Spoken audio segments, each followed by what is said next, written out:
Previously on Turnin Rust, Lance and Wyatt knock off the dust on this forgotten 1952 GMC. So you got the old GMC in here? Yeah, I feel like we probably neglected her long enough. Bought her, she was neglected, and I feel like we've just done the same thing with her, so. Picking up where the last owner left off, they seek out a direction to revive this thing with a Turnin Rust swing. He's already done a lot of cool stuff I probably would have done myself. It's on the S10 frame, got the power steering, disc brakes, V8 in it, fire in the hole.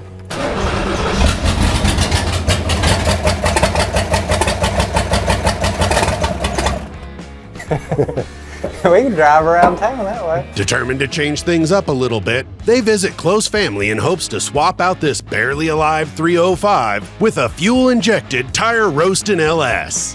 Hey, Uncle Frankie. Hey. We come out here, Dad said you had an old 5.3 you might be interested in selling. I'm assuming it's in this old Suburban. That's it. See you, Uncle Frankie. Hey, get out there, romp on it.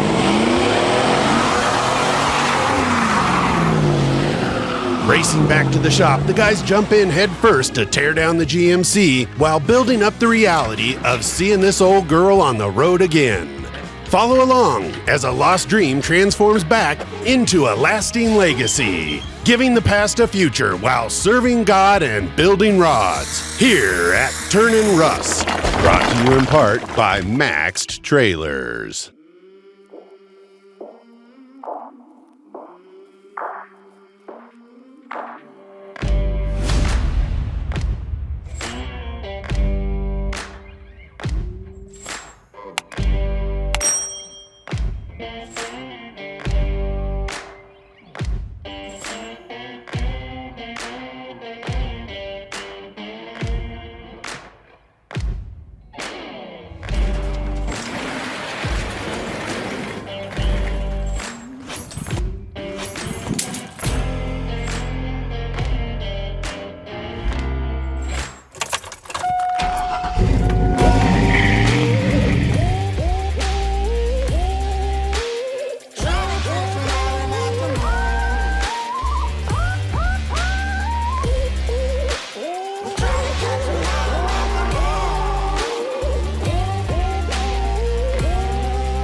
This big old girl don't fit in here as well as the old GMC, does she? No, she's big.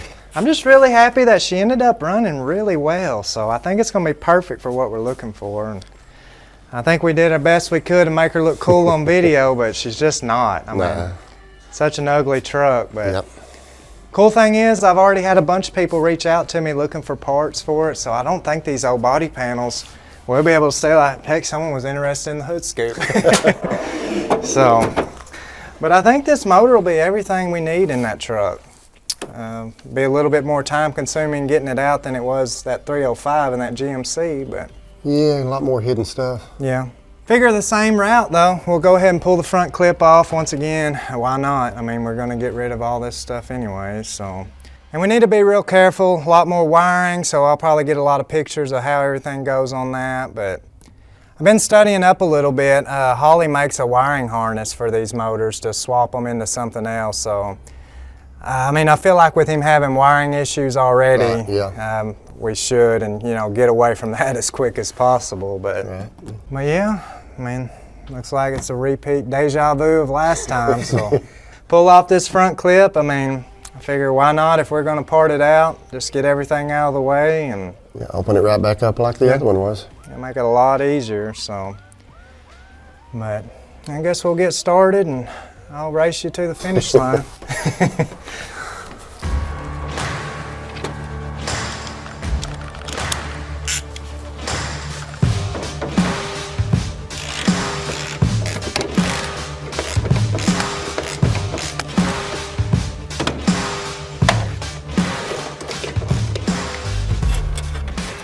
Way to use your head there. Yeah, just hope I don't dent it. As we're beginning to tear this old Suburban apart, there's absolutely no remorse on my end for it. The market's really flooded with these old trucks right now. You see them everywhere. They're not that desirable anyways, and the cool fact about it is with there being so many and not a whole lot of people looking for them, you can normally pick them up pretty cheap.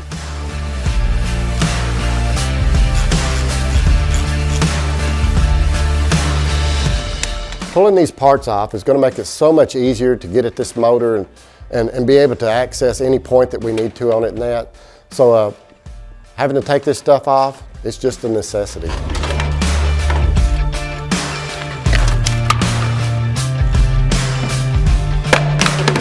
I think I'll be able to list a lot of this old stuff on the internet. There's always someone that's going to be looking for a panel here or a panel there. Some of it's not salvageable, but some of it would definitely help someone get out of a bind. So that's a plan. I'll list this stuff. Hopefully we'll make a little money back.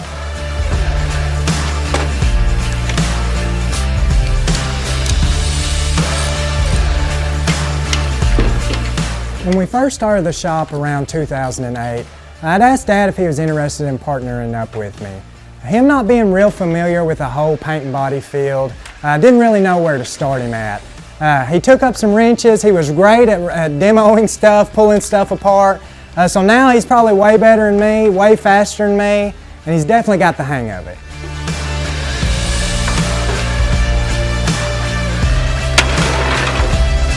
Tearing things apart kind of came natural to me.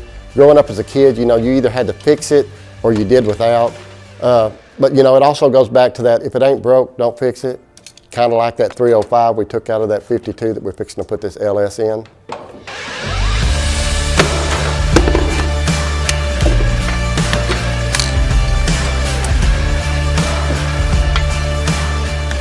With the 5.3 LS motor being in a lot of Chevrolet products right now, I mean, you can find them in the Camaro, the Tahoe, the Suburban, the trucks. All of them had this motor. With that being said, you can get your hands on them pretty easy. I mean, probably a lot easier to find a fuel-injected motor nowadays than it is a carbureted engine.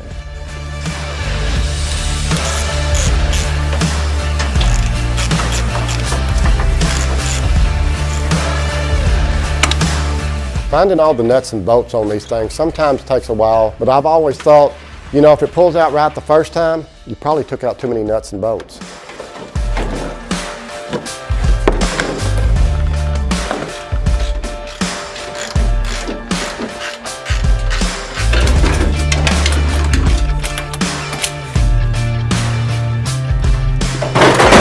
Feel like you're beating me.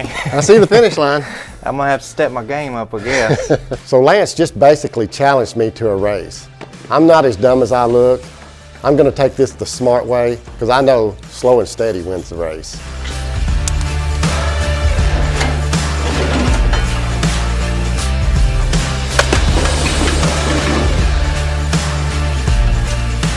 Even though we're pretty unfamiliar with the whole LS swap deal, pulling an old motor out of a truck is definitely not our first rodeo around here. We bought the Suburban. A lot of times I like to find a vehicle where the motor and transmission's still in the truck, where you can crank it up, possibly drive it around, and see what you're really getting before you buy it.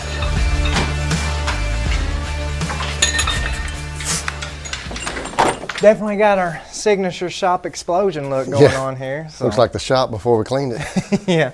I mean, I don't know. I figure there's probably at least a couple $100 worth of parts there. So. Or $1.50 in scrap iron. Yeah. But, I mean, we're getting really close now, getting down to the nitty-gritty. So, you know, some wiring to pull and... Took a little longer than I thought it would. Yeah. Yeah, not too bad, though. So, probably just, you know, cut the exhaust off, get the wiring pulled, motor mount bolts. I mean, on this wiring harness, in all honesty, I don't plan on using any of it, so we could probably just cut it off, leave it ran on the motor, and that way we kind of know how it goes. But take some hoses loose. Yeah.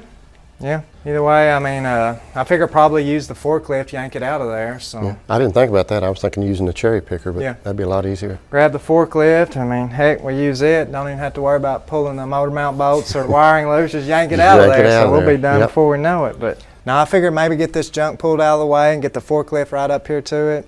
Won't be long. We'll have this bad boy out and on to the next move. Yep, that'll work.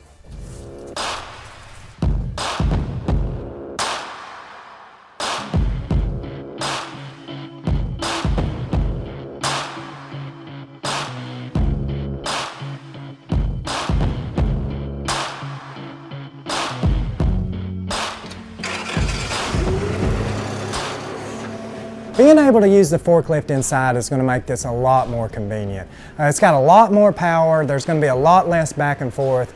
Once we find a good solid place to mount to, it'll pull just about anything out.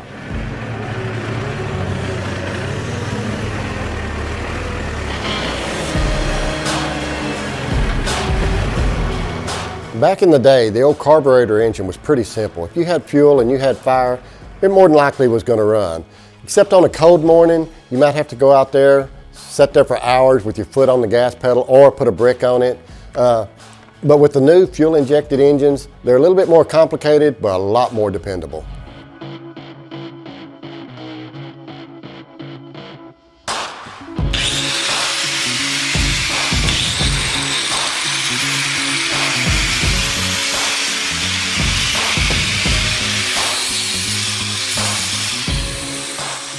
Knowing the fact that we're going with an aftermarket wiring harness on this motor, I see no reason for us to go ahead and spend a lot of time on dragging all this old wiring loose.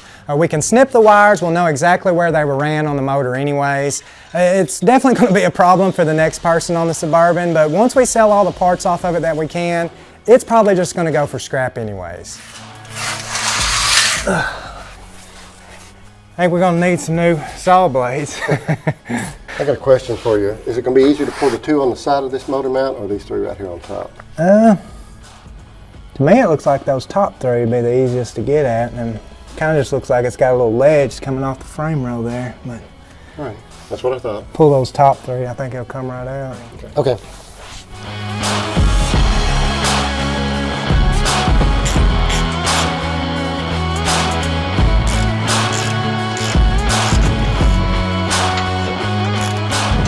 A lot of people tend to think that the quality of tool you have is the kind of quality mechanic that'll be behind it. You know, that's not true in any way. You know, you can have the greatest tools and still not be a mechanic.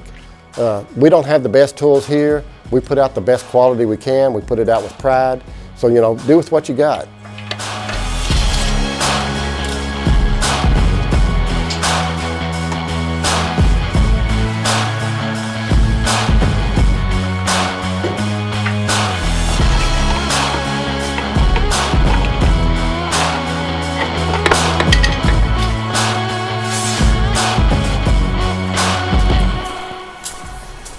She ain't near as clean up underneath there as it was underneath the hood. No, it's pretty black under there. I got grease all over me.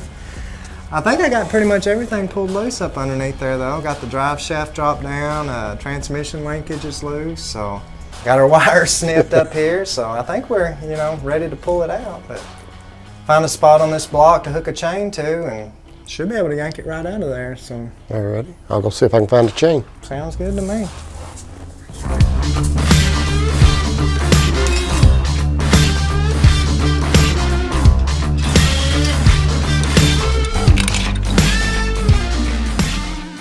Getting close to getting this motor pulled out. We kind of just do it once over, make a final checklist, make sure everything's removed, everything's been cut, everything's just been out of the way to make this a smooth transition. Lance says we're going to go ahead and use this transmission. It proved itself out at Frankie's. That means that we don't have to pull this motor and transmission apart, which means less nuts, less bolts we have to remove. Sounds great to me.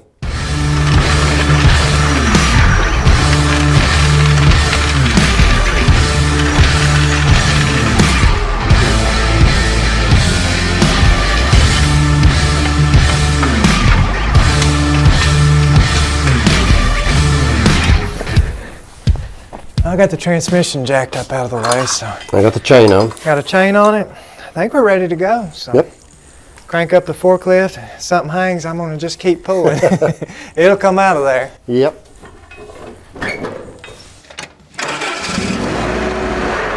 Ready? Ready.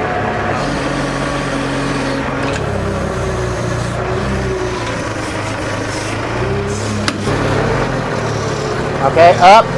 Backwards. Up, up, backwards just a little bit. Up a little more.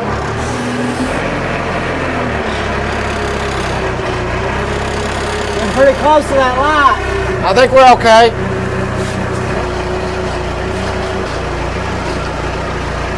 Good? We're out. Cool. That was a lot harder than that 305. Yeah.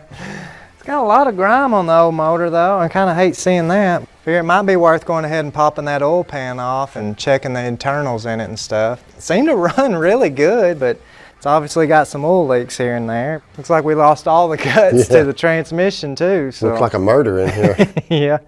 Yeah, but I don't think it's going to be hard to stab this bad boy up in that GMC. So start ordering some parts. I'm pretty sure we need these motor mounts. I think that oil pan's got to come off anyways to work on that frame. But other than that, I mean, job well done. I figure we'll go ahead and call it a night and get this Suburban moved out of the way tomorrow and start placing it in there and see how she fits. It works for me. Works for me too.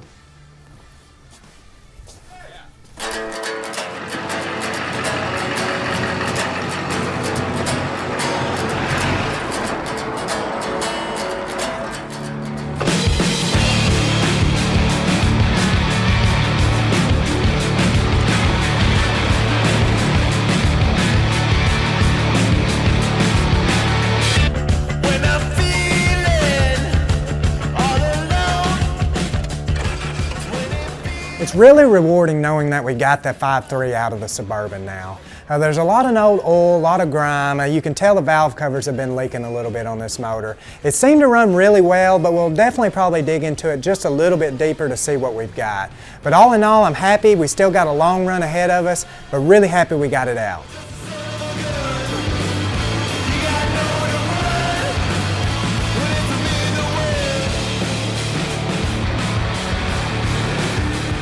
With this engine coming out of an 18-year-old truck, it's possible it could have an oil leak here or there, but it ran really well. So if a few oil leaks is the only problem we've got, we don't have a problem.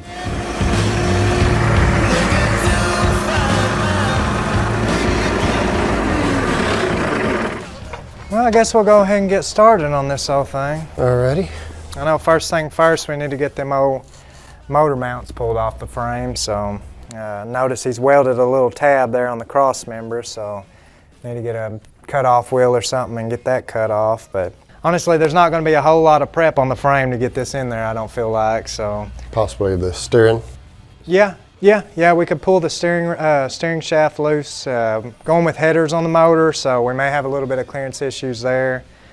That would definitely make it a little easier for our first initial stab, but other than that, it should be pretty plug and play. I got some motor mounts that'll mount right to that frame, right to this motor, so everything should just be bolt together on that. Gonna have to pull the oil pan off, going with a little bit shallower pan, so with us bagging it, that way we don't have to worry about setting it down on something and having issues that we don't want to have issues with. But, but yeah, it shouldn't be too bad. Just start getting a little bit of stuff out of the way. This will kind of just be our test fit just to see how everything goes, but hopefully it'll clear that firewall okay, but if not, we may have to just trim a little bit there. But goal is keep it low and tight and back and in the engine compartment, so it's not like it's a crazy size or anything. It'll go in there and people do it all the time. So hopefully we won't have to stab it too many times. So. Yeah, no, it shouldn't be too bad. We'll pull them out, prep everything, clean everything, paint everything so it looks nice the way we want it to for that final fit. But should be everything we're looking for and more, hopefully.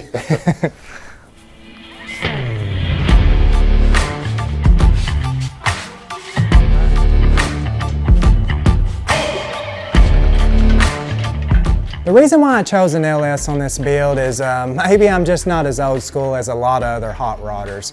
It's more modern, it's more dependable, it's going to have plenty of power to push this old truck down the road. I think it's exactly what I'm going to be looking for on this build, and I can't wait to hear her running this truck again.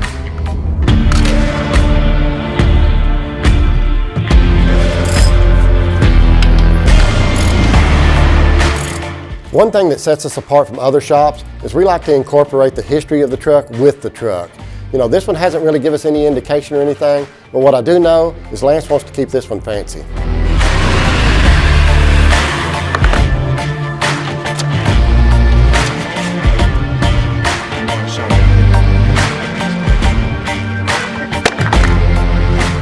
This old GMC would have basically come with just with a small inline 6 motor. It would have got you down the road just fine. You might be able to spin a tire over if the road's wet, but with this LS motor, it's definitely going to be packing a whole lot more power, and that's what we like around here.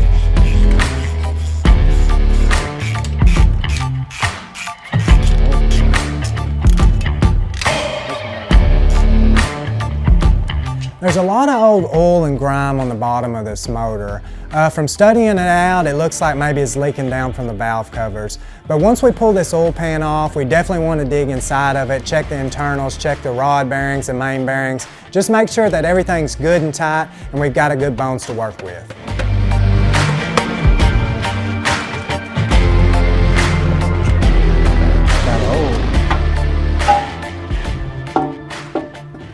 We're going to change out this oil pan here with something that's just a little bit more shallower. When we air ride this truck, we want the oil pan off the ground as high as possible.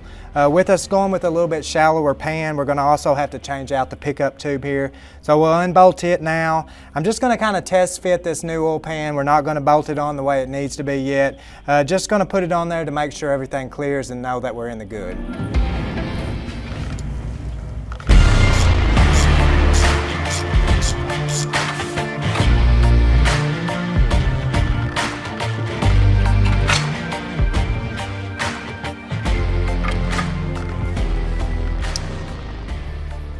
Pretty sure this should be the piece of the puzzle we're looking for right now. This one's supposed to work right with an S10 frame, plus be a little bit shallower so we're not having any clearance issues. I don't think I'm going to put the oil pan gasket or nothing like that. We just want to set it up on there. This is, like I said, just our initial test fit, so we'll just bolt it up on there and move on to the next part of it. Okay.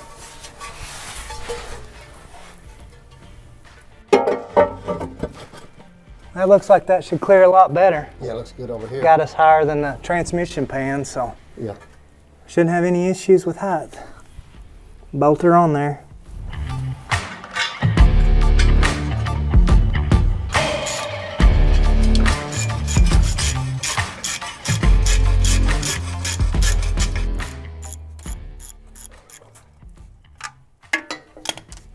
Got yours already? Got it. What's next? Manifolds? Yeah, we have to get to the motor mounts. It'll be a little easier to get those manifolds off first, so I say that, and them old manifold bolts get hot and want to break off all the time, so hopefully none of those. We've got a couple that have already been broke off, so it's kind of got evidence. It is possible for us to have trouble with that, but figure maybe grab the impact, something, hit them hard and quick. Either take them out real quick or break them off real quick. That's right. One or the other. Hit them with a little sudden impact. Yeah, that'll work.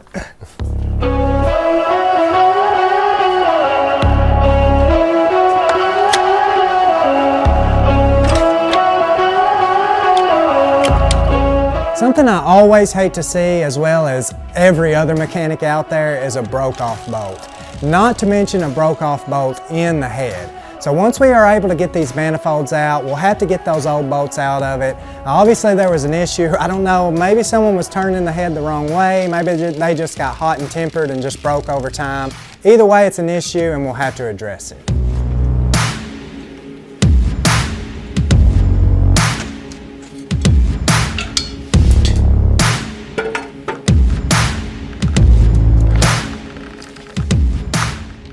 We're going to go ahead and go with a set of aftermarket headers on this motor. It's going to allow clearance for the frame, it's going to allow clearance for our steering hopefully as well. It's made to go on this motor, made to fit this frame, so everything should be good to go.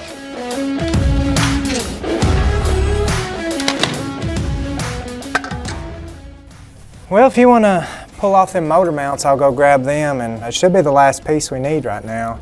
I think I'm going to wait on putting the headers on there. It may be a little easier to see, make sure we have the room, and then bolt them on inside the truck. So, other than that, I think we're getting pretty close to stabbing her. So. All right.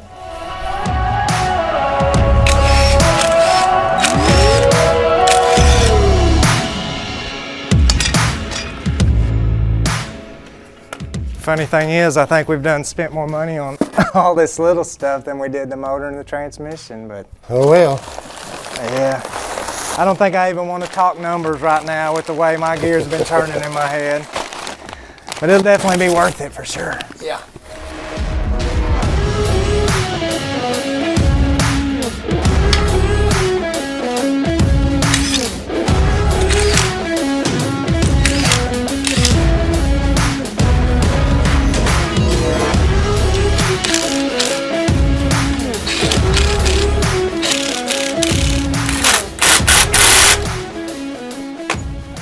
got all my motor mount bolts, so.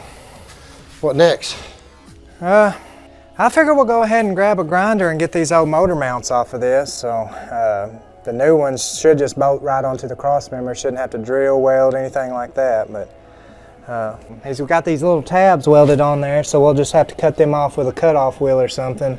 Don't look like the welds are too crazy. May have to grind them a little bit, but these ones here should just bolt right into the cross member. No drilling, no welding, no nothing like that. So fingers crossed that'll go smoothly and set it on there. They're adjustable, so we may have to move them just a little bit to get that motor set in there the way we need it to, but it's getting real close. Sounds easy anyways. Yeah.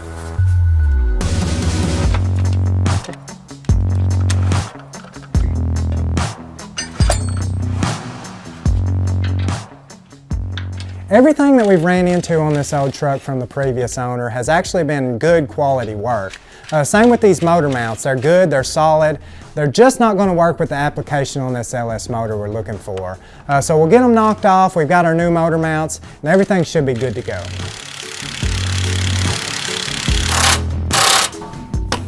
Man, those ones are just spinning. I think they got a nut on the inside of the cross member, so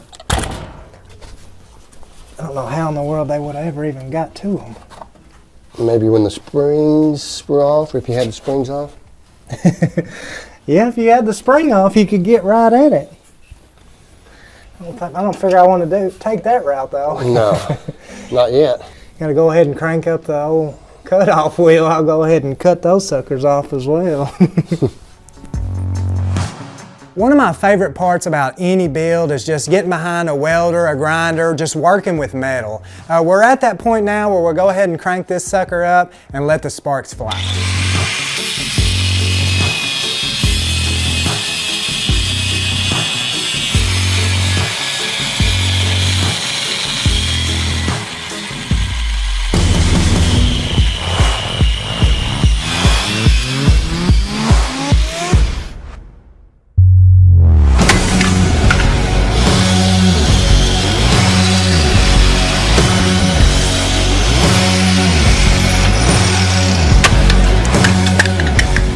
I'm getting really excited seeing this plan start to come together. We've got a long, rough road ahead of us, but just being able to tinker around the shop with Dad, it's definitely going to be worth it to me.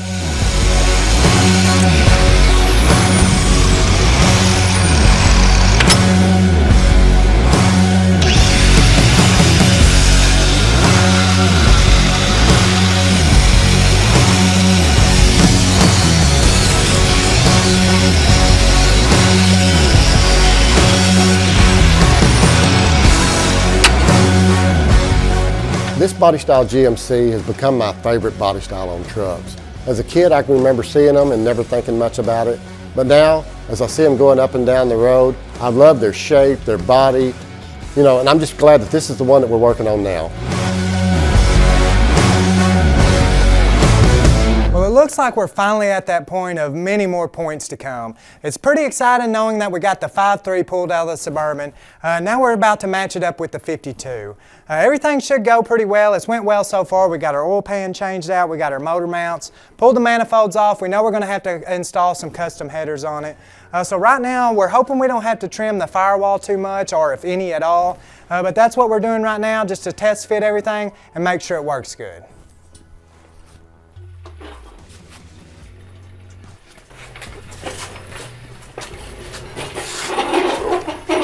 Good? Yeah, yeah, right there. Come up? Come up.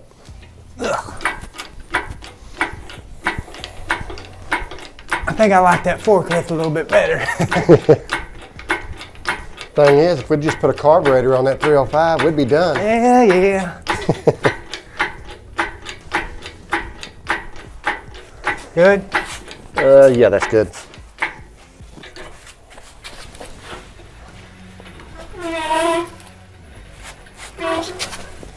Look all right? Looking good so far. Probably need to pick up those wires out of the way there.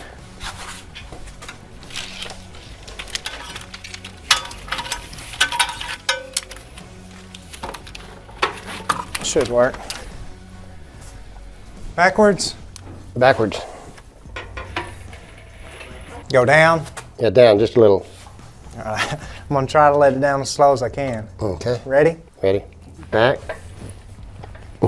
Get down just a little.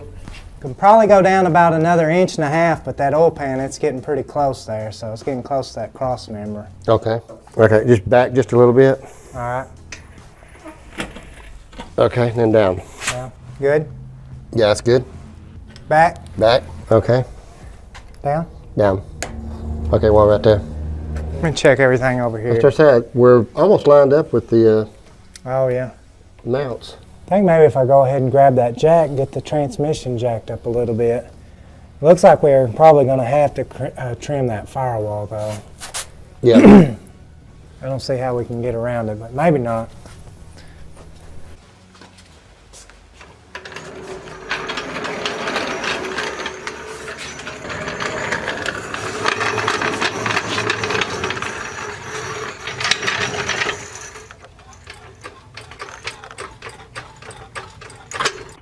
Okay. Look any better? Yeah, it looks a lot better. I think if we undo these motor mounts and slide them to the front, it'll help us clear this a little better. Oh, yeah. Yeah, they're adjustable, so I'd let that block go back quite a bit. And definitely clear that oil pan on the cross member for sure. Yeah. Yeah, I think if we loosen off them bolts and slide that mount forward, it should line up where we need it to be anyways. But Yeah. I'll grab a wrench and that should get everything kind of where we need it to be. Okay. We got heroes, blood in our veins. We got a fire, it's not gonna fade. I'm getting pretty excited to see this thing finally taking its form. I joked with Lance several times about the 305 and that. That was my style back in my day, but seeing this new LS engine going in there and that, I think it's really going to be great.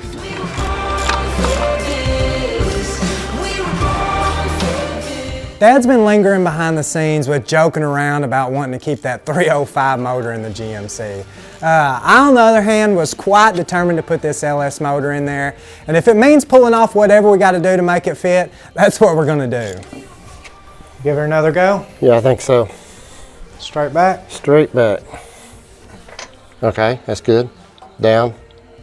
Okay, that's good. I think we can go up with the jack. Wait, just a sec.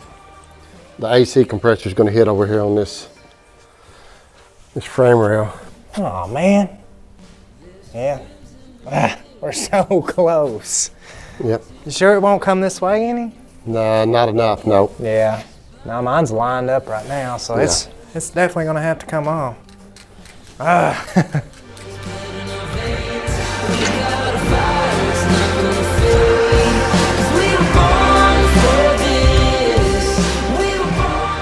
I told Dad that we were going to be able to get this LS motor put in this truck. If that meant removing the AC compressor that I was going to move anyways, that's absolutely not a problem for me.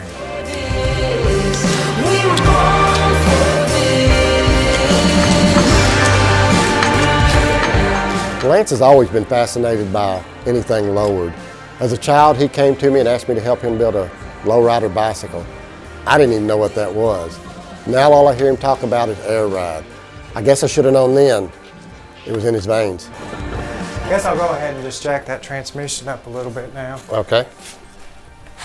Tell me when you think. Look good? Okay, yeah. Should be able to just go straight down now, right? Yep, You ready? I'm ready. Yeah. Down she goes. Down. Okay, More? just a little. Yep, that's good, right there. Check my side out and see how. Yeah, mine's lining up pretty good. Just needs to drop about 1 inch more. How's yours? Mine's right on it, I think. You think you can fit a bolt in yours? I think so. Yeah, try and get a bolt in there.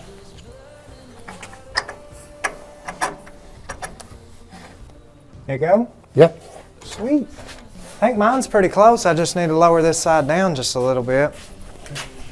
Hey, I still need to go down about 1 inch over here. You want to watch this side and tell me when we get close? Yeah.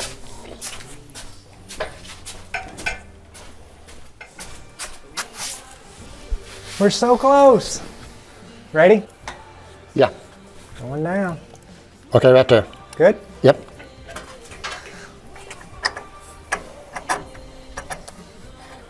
Did you get it? I got it. I'm gonna let the cherry picker down. Alrighty.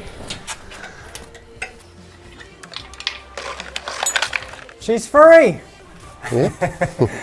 Now, ain't you glad I talked you into putting that LS in there instead of leaving that 305 in there? I've been listening to you wishing we'd left that 305 in here for days, but pretty rewarding seeing that LS in there, ain't it? Yes, it is.